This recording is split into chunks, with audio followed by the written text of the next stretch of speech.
I really didn't think I'd have to make a video explaining this to people, but you know, given the fact that I went on Twitter and there's a lot of people saying a lot of weird things, and even in my comment section making these comments, I'm just going to try and explain this to people the best I can and go over what has been said.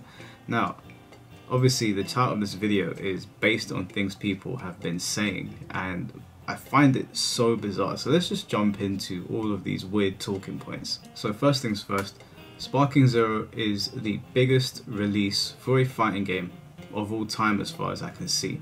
At least it is the biggest release on Steam. The peak of this game right now I believe sits at like 122,000. That might have gone up since the recording of this video. Regardless though of the last like maybe 10 years, it's probably the biggest. I imagine this is the biggest of all time. And you'd think everybody would be happy about that. And yet there's people on Twitter that are just posting stupid things. I'm not going to drag anyone because I do think some people are ignorant to this. They don't really understand. It's the same conversations we've had about Smash Brothers and Multiverses, and I know it's fun to make jokes of those games. I make jokes of them as well, but Smash Brothers and Multiverses are obviously fighting games, as is Brawlhalla. And this isn't to every single person in the FGC, because I guess I'm part of the FGC as well, and I've spoken to other people in the FGC that absolutely love this game, but there are people in the FGC who have made some really dumb comments about this game. So I'm not going to drag anyone because again I think it's ignorance, but I'm going to address some comments that I've received. Now one of them was, is this game supposed to be joining the FGC? I just can't take this seriously. That was a comment I received. And to that comment I say, why would Sparking Zero join the FGC when its player base literally eclipses all of the major fighting games in the FGC? That is Tekken, Street Fighter, Guilty Gear, and to a lesser extent Mortal Kombat. You add up all of those player bases and they pale in comparison to a Dragon Ball game of this magnitude. Now you might be saying, oh Mike, it's just come out. It's true, it has just come out, and of course with all things start to dwindle over time. But if you look at how many people jumped on this game in early access, which just on Steam alone, we're not even accounting for PlayStation and Xbox, was at 91 to 92,000, which already eclipses everything else. Now the game is officially out and it's gone over 100,000. And today is the first official release. I imagine that number is going to continue to jump for the next week or so. And then of course things will start to fizzle out. But when we say fizzle out, we're not talking to the same level as the traditional FGC games. This game is not here to join the FGC. I don't know why anybody would make that assertion. Now in my mind, fighting game tournaments, traditional fighting game tournaments would be lucky to have this game. They will see numbers like they've never seen before. God knows the FGC needs it sometimes. So I don't really know what this whole gatekeeping situation is where they don't want to welcome Sparking Zero into that side of the community. I mean, it would do you favors to do that. It doesn't do you any favors not to do that. And even if you don't, I don't think the Sparking community really cares. I don't think it needs Evo or Combo Breaker or any of these things to really thrive. It's going to do perfectly fine on its own, and with the size of the community and the size of the communities that have come before it with Raging Blast and Tenkaichi, which, you know, didn't, especially in Tenkaichi's case, it didn't really have online or anything like that, and even to this day they've been modding the game and the community's been there. As you guys have seen, they've had Grandmaster Hawk on this channel, they've had their own tournaments, so the FGC is not needed on that front. So for all the elitists that are saying, oh, we're not going to allow this in, no one's knocking on the door, mate, okay? Relax. Another comment I got was, this is an adventure game cosplaying as a fighting game. It is not hardcore enough to sustain itself, nor will it be able to sustain its community. A fighting game does not need to be hardcore like Tekken or Street Fighter to be a fighting game. It can be on any level. Now if you want to use the hardcore argument, there's games that are in the conventional tournament circuit that are nowhere near the level of like Street Fighter or Tekken in terms of hardcore. If you want to go a step further, KOF or Virtua Fighter. So it really depends on how you want to measure it. Now for people that are outside looking in, this isn't a Mashi arena fighter. They don't really know, but if you talk to people that play the game, they know there's levels to this shit. But even if you don't want to believe that, quite honestly, I don't care what people really want to believe. You know, if they don't play it, they don't play it. I don't care if people have their opinions. You can be ill-informed or you can just be uninterested in the game. To me that doesn't really matter, but to think that this game can't sustain itself is really telling me that you don't know what Tenkaichi is and you don't know what Raging Blast is. And really you just don't know anything about Dragon Ball fighting games. Trust me when I say this game will be just fine. Unless they release something that is so game breaking we can't even turn it on properly. And don't get me wrong, there's glitches right now. I was playing on stream and there was a glitch, apparently a well-known glitch, which hopefully gets patched out now the game is officially out. It doesn't need a hardcore player base to sustain itself. You see, the hardcore player bases in fighting games are the 1%. A lot of the time in the FGC, we see issues where there's not enough players to support a game. You know, you have enough of Street Fighter and Tekken, but Mortal Kombat, KOF, they really struggle. And they oftentimes drop off from being mainstay titles because the hardcore fighting game scene is 1% of the entire scene. Now you're seeing the entire scene. And again, I don't think the entire scene is really interested in being considered in that really niche part of fighting games. It's really unnecessary. Now, I'm not putting the FGC down, obviously not if I'm a part of it, but the elitism that I'm seeing from people just because the camera is over here and not facing this way is mind-boggling to me. But to answer that question, it doesn't need to be as hardcore as Virtua Fighter or Tekken to sustain itself. Now again, I would jump into this game and play really good players to see where it really sits in terms of hardcore, because I think a lot of people are making assumptions based on previous arena fighters, which is not really a good look when you can just play it for yourself and see what we're talking about. But we'll leave that there. But to answer that question, no, it will be just fine. It has its own community. It doesn't need to jump into another one. Another one that I've seen, and this is one that Rufelmonger actually put up. I say his name because Rufelmonger's constantly rage baiting on Twitter and just saying dumb things in general. His exact words were, "I wonder why they keep on comparing it to a fighting game." It's really funny because when people say these things, they'll call it an arena fighter. It will be in the name. And then they'll say, "I don't get why you're calling it a fighting game." Now, this is rage baiting of Rufelmonger's situation. I don't believe he's that stupid. But there's a lot of people that actually believe that this is not a fighting game. So I've got this picture here. I'm going to put it on screen for you guys so you can try to understand what makes up a fighting game. And before we go any further, he also said that he believes that Silent Hill is a fighting game as well because you fight off enemies. And these are the sort of like childish talking points that, although some people do it for trolling because they're not that dumb, there are some people that genuinely believe those things. So to those people, I'm going to ask you a question. You know what Gran Turismo is, right? I'm sure everybody knows what Gran Turismo is, a legendary racing simulator on the PlayStation. Are you aware of a game called Mario Kart? Now, when you look at Gran Turismo, you see a racing simulator. This is a game they play in tournaments.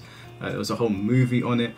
It literally simulates what you would do in real life, or as close to it as possible. Gran Turismo was very well respected for that. You look at Mario Kart. Now, obviously in Mario Kart you can't do those things. Mario Kart is it's anime racing basically. It's a fun racing game, but there's a tournament scene there for it as well. I've been to Mario Kart tournaments, they're really, really fun. Mario Kart takes serious liberties with what you can do on a racetrack. Would you turn around and say, oh, because it's not like this traditional racing game, this isn't a racing game? What about F-Zero? Is that not a racing game? Ridge Racer? Like, I'm confused. Can we not differentiate that these are different types of racing games, but they're all racing games? It's not the same as saying Silent Hill is a fighting game because you have to fight off enemies, or Elden Ring. The point of those games, the main objective of those games, the reason they put them out is so that people can experience the lore in them and experience an adventure, right? And in those games you fight. Of course, in Silent Hill, you fight off enemies, but it's not a fighting game, dumbass. It is you experiencing the story so you can get from point A to point Z, so you can understand the lore, so you can take in everything that happened. Yes, Ellie and Joel fight their way through the apocalypse, but it's not a fighting game. Why am I even explaining this? Now, in this picture here, it has fighting games at the top, and then it breaks down all the fighting games, types of fighting games that there are. You got the arena fighters, you got platform, you got 3D, 2D, and then other 3D, where there's a bunch of other different kinds of fighting games. Now, these are all fighting games. The camera doesn't need to be facing the angle that it does in Street Fighter or Tekken or Virtua Fighter to be considered a fighting game. Now, there was a time where games like Tekken didn't exist, and Tekken really evolved from the 2D side of things, because when Tekken 1 and 2 came out, they were not exactly 2D, but you couldn't sidestep or anything, and then they evolved beyond that point in Tekken 3. And arena fighters are really an evolution of 3D fighting games. All they've done is taken the camera from being facing the conventional way to facing over the shoulder. No different from when shooting games went from being a first person to a third person. And then you've got side-scrolling shooting games as well. I don't really understand why this is something people struggle with.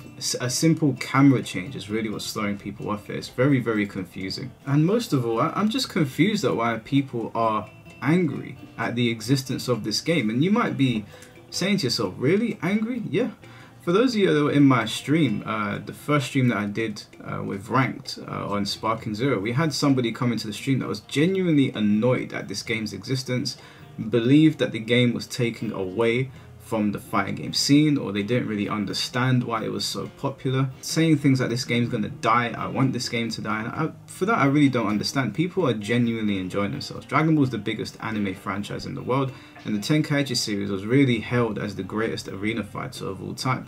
Now I completely understand, you know, there's been a lot of bad arena fights following that, or a lot of simplistic ones, so when you see that camera angle, immediately you're like, I'm not playing this, it's going to be another masher. I encourage people to pick it up and try for themselves and go in and play people that really know what they're doing. There are legitimate strategies in this game, and they really did take a lot of time out to go over this battle system, and there's people now that the game has officially been released showing off tech that I couldn't even think of. I've gone on Twitter and I've seen so many cool things. I'm discovering things, you know, a week into the game, which for an arena fighter is not really normal. Like Demon Slayer, you kind of figure everything out in day one. There's a couple things here and there, but it's very, very basic. Ninja Storm, there's definitely depth there, but the Tenkaichi series has always been a very rich, content-heavy game in terms of what you can do in the gameplay. And that is obviously the reason why, one of the reasons why people are so excited for this. This isn't just another arena fighter game, and that's why you've seen the explosion of popularity across so many different audiences. And I don't really get why people would want it to fail. I don't get why you see a game that doesn't really maybe resonate with you because you're used to playing traditional fighting games, and then you get annoyed at it. I've seen people genuinely annoyed at this game, and I just don't understand. You even got people going as far as to say that there's games like FIFA that are beating it in terms of Steam numbers. I saw Damascus on Twitter put up a tweet saying that FIFA has beaten out Sparking Zero on Steam for a player count. Now, first of all, that's not true. Those numbers are not correct. He obviously didn't wait. I don't know why he did that. Someone told me as a Fighter Z fanboy. I've seen a couple players that are just talking a whole bunch of nonsense, which I don't really understand. We should all be happy here. I was happy when I saw Fighters. I didn't even think in my mind that there would be a split between the Xenoverse Fighters and Sparking Zero communities. I just thought everyone's going to come together, or we're going to enjoy this from afar and let other people have a good time. It is just really baffling to me that there's people saying that this is not a fighting game. Like, there's a life bar, there's a timer, there's a stage, there's two characters, and the primary objective is to defeat your opponent. The primary objective in Silent Hill, The Last of Us, Crash Bandicoot, and all of these games where you fight your way through the game, the primary objective is to not do those things. The primary objective of those games is to tell a story and to experience the lore, and again, as I said, get from point A to point Z. People that are saying Elden Ring is as much of a fighting game as Sparking Zero are literally some of the stupidest talking points I've ever heard in my life, and those people saying it are either, again, trolling, or maybe they're new to gaming. I don't really know, but it's very, very weird to see how many people are angry. When I say how many people, it's not that many in comparison to how many people are happy with the game, but it's notable and it's noteworthy. Again, you got a lot of people laughing and saying this game's not going to last a week. These guys obviously don't know what Tenkaichi is. They have no idea what this series means to people. They have no idea why this game has absolutely blown everything out of the water. Well, I mean, they're going to find out, obviously. People are not going to be going anywhere anytime soon with this. And it looks like arena fighters are on the way up, because other than Sparking Zero, you also have Rebirth of Souls, which initially I wasn't really interested in. I saw it and I was like, then they released gameplay footage, right? Because those trailers didn't do it any favors. Then they released gameplay footage and I was like, oh, okay, this actually looks really, really good. And it does look really good. It looks quite technical as well. Kind of reminds me of Dissidia, which Dissidia again is an arena fighter, but a very, very well received one, and was a lot of fun. So I'm looking forward to where this game is going to go. They're going to release DLC now. We know it's going to be Dragon Ball Superhero and Dragon Ball Daima, and then I guess after that it's going to be like maybe Dragon Ball Heroes. Got fingers crossed for that, and we'll just see where it goes. But guys, just enough with the hate, man. People are having fun. I would get if the game sucked, the game was broken to shit, like not working. If the online wasn't working, I would understand, but the online is fine. You know, I've streamed it now for about 9 hours in total. We've received almost no lag. There's been a couple glitches, like I said, definitely been a couple glitches, which you guys saw in my stream. One of the major glitches is that if you're using classic controls and somebody else is using standard, apparently, and for some reason, it removes a move from the classic controls. So I was playing on stream for 4 hours with 3 moves when you're supposed to have 4. That is not good. Now luckily your boy got the W literally 99% of the time. I think I lost to one guy that day. There's an issue with World Tournament mode where it keeps on kicking people out. I don't know exactly if it's World Tournament mode or the connection, because I have a lot of American viewers who are trying to join. So I'm not sure, but maybe there's an issue there. Outside of that, the netcode is completely fine. I haven't had any issues. The only issue I had was when the game actually went live yesterday. I couldn't get a game. I'm guessing the servers probably they probably shit the bed when they saw how many people signed on at the same time. But I played again today, no issues whatsoever, no lag. I can teleport fine, the very precise timing that parrying requires from you, no issues doing that online. Obviously it's got very strict timing, so you know it looks like you're fumbling a lot, but practice makes perfect. And I've been sitting in the lab discovering things with my team, which is Buhan and Jiren, and then I've also been trying out Hit, and it's definitely one of those games where on the surface it looks like you can pick up and play any character, which you can in theory do against people that don't really know what they're doing, but as soon as you come up against somebody that's really good, you do need to find your mains, figure out the best combo routes, figure out the tech surrounding them, figure out if they're a speed or a power character or whatever other names they're using for them, and then come up with strategies. There's a lot of mind games in this game, because there's not really that many true combos. Everything can kind of be interrupted. It's only really when you take someone's back is you can get a proper combo going, and even then you can counter that with a precisely timed parry. It's a very interesting game. I really like the direction they're taking it. We'll see where things go from there. It's not balanced at all, but the DP system makes it so that you can have Yamcha, Yajirobe, Master Roshi, maybe Dr. Gero, which we saw yesterday, go up against Jiren and Buhan and actually win. Like I played a guy yesterday and he beat me 3-0. In the first 2 games I was a bit lost. Actually no, the first game it was right down to the wire. The second game he kind of ran me over, and then the third game I almost beat him. It was down to the wire. So there's a balancing act there where if you want to go for raw power like I did, or if you want to go for an abundance of characters that need to use more tech to get around that raw power from characters like Jiren. I'm really happy for the Dragon Ball scene. The FGC elitists that are laughing and saying the game is for babies and that, some of you guys that were leaving that on my Twitter, you can't even play Tekken and Street Fighter anyway, so if you think this is a baby fighting game, maybe you should come over here and you'll probably do better. I don't really understand that. I can understand maybe if Arthur and Ash came out and said that, or a top player or somebody that finishes in top 32 regularly. But some of you that are saying that you can't even play the regular fighting games anyway, so if you think this is a baby fire, maybe come over here.